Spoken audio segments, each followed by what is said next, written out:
자, 오늘 기독교 세계관 제목은 서양과 동양의 세계관 비교를 좀 간략하게 해보겠습니다. 우리는 동양 사람이에요. 크게 잡아서 동양 사람이고, 또 동양 사람들 중에서도 또 뭐 대표적으로 뭐 중국, 뭐 우리 한국, 그 다음에 뭐 일본, 그 다음에 또 뭐 동남아시아. 그러나 이제 대표적으로 우리는 동양과 서양의 이 차이를 우리가 좀 알 필요가 있습니다. 왜냐하면 어쩔 수 없어요. 우리가 아무리 뭐 서구화된 삶을 살았다고 해도 특히 우리 한국 사람은 유교적, 흔히 얘기해서 유교적 마인드가 굉장히 강합니다. 지금도 강하고, 또 그 유교적 마인드조차도 그냥 뭐 쉽게 얘기하면 막 뒤죽박죽된 어떤 뭐 일관된 그런 유교적 마인드가 아니라 뭔가 좀 서구적 마인드하고 막 뒤섞여 가지고 사실은 굉장히 좀 실체를 알 수 없는 그러한 상태에 있습니다. 그럼에도 불구하고 동양과 서양적 세계관은 확실히 차이가 있다는 걸 우리가 알아야 됩니다. 우선 서구 세계는 자연을 보는 관점이 동양과 서양은 확실히 달라요. 그러니까 서구 세계는 자연을 보는 관점이 이 정복주의적 관점이에요. 그렇다고 해서 환경론자들이 말하는 그런 잘못된, 환경론자들은 성경적 그 창세기의 그 뭐 땅을 정복하라, 아주 그걸 굉장히 아주 안 좋게 봐요. 기독교 때문에 뭐 자연이 파괴됐다, 자연 환경이 뭐 무너졌다, 뭐 별 얘기를 다 해요. 그러나 하나님께서는 우리가 인간이 이 세상을 살아갈 때 자연에게 복종하거나 자연에 순응하거나 자연에게 무릎 꿇는 것을 하나님, 그건 성경적 사고가 아닙니다. 그것은 동양적 사고가 아니에요. 동양적 사고는 우리가 동양화를 봐도 그렇고 서양화를 봐도 그렇고 차이가 확실히 나죠. 동양화는 뭐요? 이 자연을 배경으로 그리면 사람은 쬐끄맣게 어디 있는지도 몰라요. 특히 우리나라 동양화 봐요. 어떤 산이나 뭐 이렇게 그려도 사람을 굉장히 어때요? 조그맣게 그려요. 조그맣게. 그러나 서양 사람들은 어때요? 사람을 굉장히 크게 그려요. 그러니까 자연의 배경은 작게 해도 사람을 크게 합니다. 그러니까 서양 사람들은 이 세상의 주인은 사람이다. 하나님께서 자연을 주셨다. 사람에게 맡겼다. 그러니까 자연을 하나님께서는 통치하라고 하나님께서 인간에게 위임했다. 이 관점인데 반해서 동양 사람들은 인간이 자연에 묻혀야 된다. 그러니까 자연을 정복하거나 자연에게 대들거나 자연을 막 대항하는 것은 그것은 맞지 않는다. 그 세계관 자체가 그래. 굉장히 그렇습니다. 그래서 이 동양과 서양의 이 세계관 차이는 굉장히 크다는 거. 여기서부터. 그 다음에 동양은 아까 얘기했지만 이 자연과 일체, 이 도교 사상이 특히 영향을 많이 미쳤습니다. 우리가 알고 있는 이 자연관, 동양 사람이 알고 있는 자연관은 불교도 아니고 유교도 아니고 도교예요. 도교는 굉장히 영향을 많이 미치면서도 크게 드러나지 않지만 우리 한국 사람들도 도교에 굉장히 영향을 받았다는 걸 우리가 알아야 돼요. 그래서 자연과 일체, 그러니까 자연과 분리가 아니에요. 그러니까 서양은 자연과 인간을 항상 분리돼요. 그래서 인간은 자연을 정복하고 자연을 다스리고 자연을 인간의 삶에 맞게 고쳐야 된다는 게 이 서양적 사고관의 방식이에요. 그게 이제 서양에서의 과학혁명이 일어나는 가장 주요 원인입니다. 그러나 동양 사람들은 뭐냐? 자연하고 일체가 되는 거예요. 그러니까 저 나무하고 나하고 돌과 나하고 일체가 되는 거지, 나무하고 나하고 객관적인 서로 주체가 되면 안 되는 게 이게 동양 사람들이 가지고 있는 세계관입니다. 그러니까 같은 산을 바라봐도 우리 한국 사람은 그 산이라고 하는 것이 나와 하나된, 내가 언젠가는 저 산 속에 들어가 산다. 뭐 이런 뭔가 좀 굉장히 쉽게 얘기하면 산에 대한 굉장히 존중심을 나타내지만 서양 사람들은 어떻게 하면 저 산을 잘 개발해서 저기다 빌라 짓고 아파트 짓고 도로도 짓고 터널도 뚫을까? 벌써 생각이 틀립니다. 굉장히 틀려요. 그래서 이 자연을 바라보는 생각 자체가 동양 사람하고 동양적, 서양적 세계관하고는 굉장히 차이가 나요. 그래서 여러분, 뭐 서양 사람들은 뭘 해도 이 우주, 지구, 바다, 그러니까 여러분 전 세계 탐험가들은 대체로 어느 나라 사람이에요? 서양 사람들이 대부분 탐험가들이 다 해요.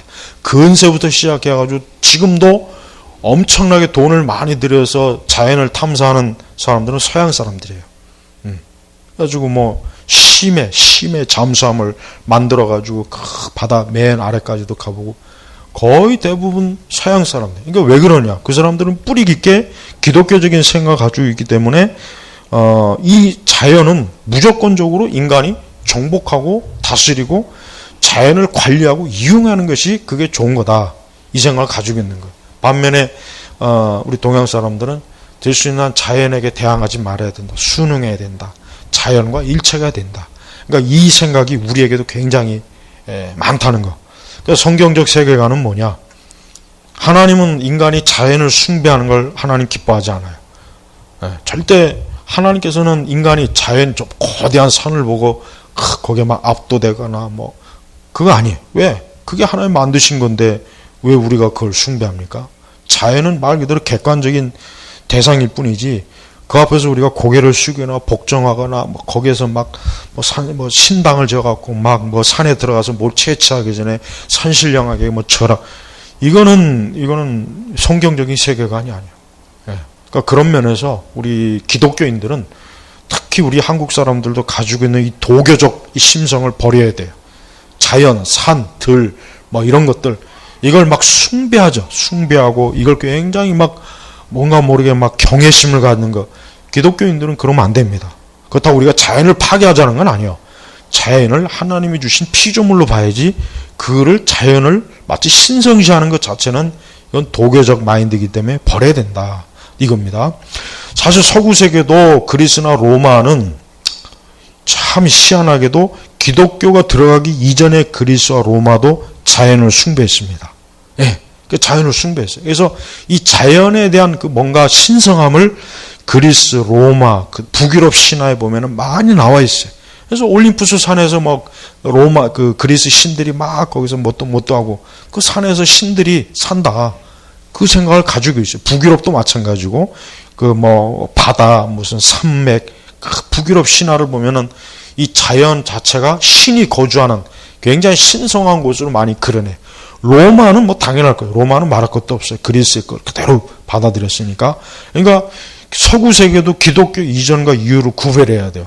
기독교 이전에는 역시 서구 사람들도 자연을 숭배하고 자연에 대한 그 압도된 두려운 마음을 가졌지만 기독교가 들어오고 난 다음부터는 자연에 대한 두려움이 없어요. 오히려 저건 하나님의 피조물.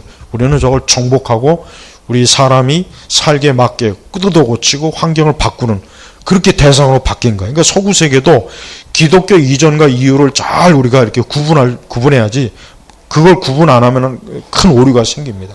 그래서 그리스나 로마는 확실히 이교도적이에요. 확실히 기독교하고는 구별돼요. 확실히 그리스나 로마는 우상숭배적이고 다신론적이고 어떤 하나님의 섭리와 계획이라든가 이게 없어요. 이게 전혀 없어요. 어떤 운명론적인 거. 그래서 그리스와 로마에 관련된 구체적인 그 책들을 여러분 꼭 우리 뭐 일반 성도들이 그런 거 보기에는 좀 성경 읽는 것도 지금 힘든데 기독교적인 세계관을 공부할 사람들은 필히 그리스와 로마 사상을 꼭 공부해야 됩니다. 그걸 공부하지 않고 기독교 사상을 공부해버리면은 그 차이점이 뭔지 너무나 분명한 차이점을 모르고 그냥 지나가게 돼요. 그러면은 우리 기독교의 그 세계관이 얼마나 우월하고 뛰어난지 하나님의 그 진리가 얼마나 탁월한지를 모르게 되는 거예요. 모든 영역에서. 그래서 제발 그리스와 로마 사상을 이교도의 사상이지만 무시하지 말고 한번 살펴봐요. 그러면은 그들에게 있는 운명론적인 거, 다신론적인 거, 자연에 대한 두려움과 또 인생에 대한 그 허무적 감정 이게 그리스 로마에 깊이 배어 있습니다. 그러면서도 그리스 로마 사상은 뭔가 인간에 대한 용기, 인간의 뛰어남, 인간의 어떤 그 모든 어떤 자연 만물 중에 인간이 뭐 어떤 탁월함에 대한 그 인식은 있다는 거. 요걸 또 알아둘 필요가 있습니다. 반면에 동양은 우리가 동양 유교, 불교, 도교, 사면이즘 이 네 가지가 완전히 짬뽕이 돼 버렸어요. 그래서 일반 어떤 사람이건 어쨌든 동양이라고 하는 풍토에서 태어나고 자란 사람은 반드시 네 가지가 있어요. 안타깝지만 저하고 여러분한테도 있습니다. 내가 아무리 수십 년 어릴 때부터 교회를 다녀도 나 역시 유교적 마인드가 있고 심지어 불교적 마인드도 있고 도교, 샤머니즘 다 있어요. 있습니다. 이게 그러니까 이게 얼마나 이게 자기가 태어난 그 세계의 배경을 벗어나기가 얼마나 불가능하다, 힘든다는 걸 우리가 알아야 돼요. 그러니까 특별히 우리 성경적 세계관이 아닌 그 지역이나 그런 배경에서 태어난 사람들은요, 훨씬 더 우리가 성경을 더 많이 연구하고 많이 영향을 받아야지, 안 그러면은 자기도 모르는 사이에 자기가 가지고 있던 세계관을 성경적 세계관에다 투입해가지고 오히려 거꾸로 영향을 받게 됩니다. 우리나라 교회가 그런 게 많아요. 우리나라 교회가 그게 굉장히 많습니다. 그러니까 그거 빨리 좀 많이 좀 벗겨내야 되는데, 동양은 어쨌든 우리나라만 집중해도 유교, 불교, 도교, 샤머니즘 이 네 가지가 완전히 짬뽕이 되고, 특히 우리나라 사람 그 중에서도 중국이나 그 일본 사람보다 훨씬 더 영향을 많이 받는 게 뭐냐면 샤머니즘이에요. 그래서 무속에 대한 것도 굉장히 영향이 굉장히 많고, 특히 불교 요즘 해민 그 승려가 아주 그냥 요걸 바가지로 먹죠. 풀 승려, 다 가진 승려. 그 남산에 집 엄청 좋겠더만요. 남산이 화려하게 보이는 집에서 느긋하게 차를 마시고, 백종원의 아이패드를 이렇게, 나 그거 깜짝 놀랐어, 나도. 좀 승려 같지 않다. 종교인은요, 여기 우리 신학생들 있지만은, 종교인은 어느 종교이든지 그 종교인다워야 됩니다. 그거 꼭 명심해요. 나는 목사님들 중에서도 목회자가 마치 꼭 세상과 너무 소통한다는 식으로 막 세련되고 멋부리고 그거 좋은 거 아니에요. 승려도 승려다워야지. 적어도 성철만큼은 못해도 좀 뭔가 이게 승려다운 맛이 있어야 되는데, 완전히 이거는 그냥 부르주아. 정말 놀랐어요. 욕 바가지로 먹더만 지금. 완전히 그냥 거기다 건물주, 조물주보다 더 뛰어난 건물주에다가 거기다 앱을 개발해가지고 그것도 돈 굉장히 많이 벌겠더라고요. 그러니까 그 모습을 딱 보니까 사람들이 벌써 승려답지 않다. 모든 걸 다 가지고 있는 승려다. 이게 그 우리나라 정서에 안 맞는 거예요. 벌써 정서에 그게 왜 그래? 서양 사람들은 그걸 보고 그렇게 욕을 하지 않으면, 동양적 관점에서 우리가 알지 못하지만 불교 승려는 이래야 된다는 기본적인 마인드 우리도 있잖아요. 근데 거기서 벗어나니까 이거 완전히 그냥 노랑머리 백인이다 어쩌고 그래요. 그러니까 우리가 이 종교적 그 세계관을 벗어나는 게 정말 힘듭니다. 힘든 게 아니라 나는 불가능하다고 생각해. 우리가 진짜 하나님의 은혜로 예수님 믿고 구원받아서 교회 다니고 성경 보고 기도해야지, 정말 그런 은혜가 아니면 우리도 똑같아요. 우리도 여기 유교에 빠지거나 불교에 빠지거나 샤머니즘에 빠져가지고 풍수지리 보고 손금 보고 성명학 가지고 이름 바꾸고 다 합니다. 다 할 거야. 다 하게 돼 있어요. 그러니까 이 동양적 세계관도 굉장히 정말 참 이게 기독교적인 관점에서는 안 좋아요. 굉장히 안 좋다는 거 우리가 알아야 돼요. 그리고 가장 흔한 것, 가장 상식적으로 알고 있는 거 보니까 서구는 직선적 역사관이에요. 오해인지 우리 다니엘서를 보지만 하나님은 딱 역사를 시작과 끝을 딱 정해놨지만 동양은 아니요. 원형적 역사관입니다. 원형적. 돌고 도는 거예요. 순환적 역사관, 그게 더 맞겠네. 인생도 돌고 역사도 돌고 세계도 계속 순환되는 거예요. 순환. 2호선 순환선처럼. 그러니까 동양적 세계관에 물든 그 문학이라든가 소설이나 시를 보면은 소망이 없어요. 탈출을 못해. 계속 슬픔과 고통과 고뇌와 거기서 계속. 그래가지고 그 생애 수레바퀴라는 책 있죠? 그 누가 쓸 거죠?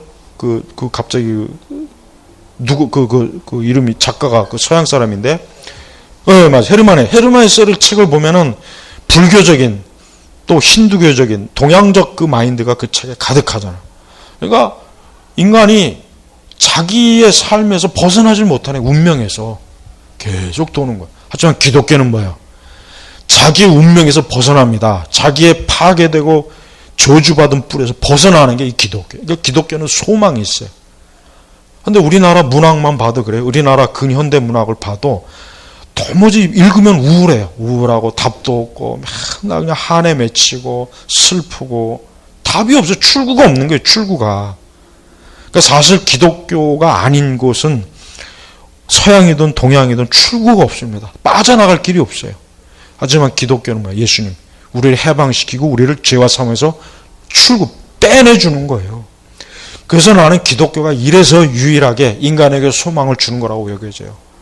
거기에 반해서 동양적 세계관과 동양적 이런 종교와 어떤 이런 역사, 이런 풍습에 물들기 시작하면은 빠져나갈 길이 없습니다. 계속 돌아요. 슬픔과 저주와 고독과 우울과 한에 맺힌 게 돌고 계속 돕니다. 빠져나갈 길이 없어요. 그래서 난 우리 한국 사람의 심성에 특히 이 한의 정서가 빨리 없어져야지. 이거 언제까지 한의 정서를 품고, 근데 이게 안 없어집니다. 젊은 애들한테도 여전히 있어요. 20대 젊은 애들도 나이 먹으면 한의 정서를 다 갖게 돼 있어요. 예수님만 믿으면 그렇습니다. 자, 이러한 상황에서 이 동양과 서양의 세계관은 너무나 뚜렷하다는 거 우리 꼭 알아야 돼요. 특히 우리 기독교인들이 왜 알아야 되냐면, 우리가 믿는 기독교 복음이 얼마나 이것이 우리에게 자유와 해방과 우리를 죄와 사망과 더러운 악습과 구습과 온갖 인간의 죄성에서 이 포로된 우리를 건지는 이게 유일한 게 기독교란 말이에요. 그러니까 이걸 알지 못하니까 기독교 별거 아니네. 기독교 신앙 열심히 교회 다니는 거, 기도 열심히 많이 하는 거, 그 정도로만 알고 있으니까 너무 안타까워요. 자, 오늘날 이런 세계에 우리가 있는데, 근데 오늘날 가장 공격받는 종교가 뭡니까? 기독교입니다. 특히 포스트 모던의 그 영향에서 이 세계가 들어오고 나서부터 기독교가 가장 힘들어요. 왜? 기독교는 어쨌든 절대성, 유일성을 주다 하다 보니까 포스트 모던에서 가장 혐오스러운 종교가 기독교예요.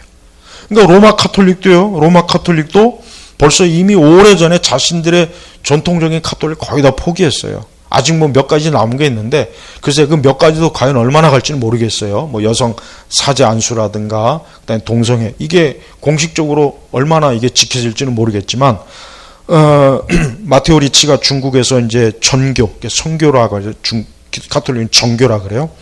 마테오 리치가 중국에 들어가서 카톨릭을 전할 때 뭘 했는지 알아요? 철저하게 중국적 방식과 사고방식으로 카톨릭을 전했어요. 그래서 굉장히 열매가 많이 생겼는데, 나중에 예수회가 와서 보니까 마테오 리치가 하는 짓을 보니까 이건 완전히 사이비 카톨릭인 거예요. 그래서 마테오 리치를 로마 교황청에도 고발해 버렸어요. 그래서 교황청에서 마테오 리치한테 그런 식으로 하지 말아라고 딱 마테오 리치에게 그 교황청에서 엄벌을 내렸단 말이에요. 그러고 나니까 무슨 현상이 벌어지냐면, 그 당시까지 중국에 열심히 했던 사람들이 다 떠나갔습니다. 그러니까 마테오 리치의 종교 방식이 잘못됐다는 게 드러난 거예요. 근데 안타깝지만 로마 카톨릭은 제1차 바티칸, 19세기에 있었던 제1차 바티칸 회의보다 제2차 바티칸 회의 때 결국 마테오 리치의 선교 방식으로 다시 돌아갔어요. 그래서 그 지역의 문화와 종교를 카톨릭이 배척하지 말고 같이 협력해서 함께 해라. 그러니까 왜 거꾸로 돼버렸어요.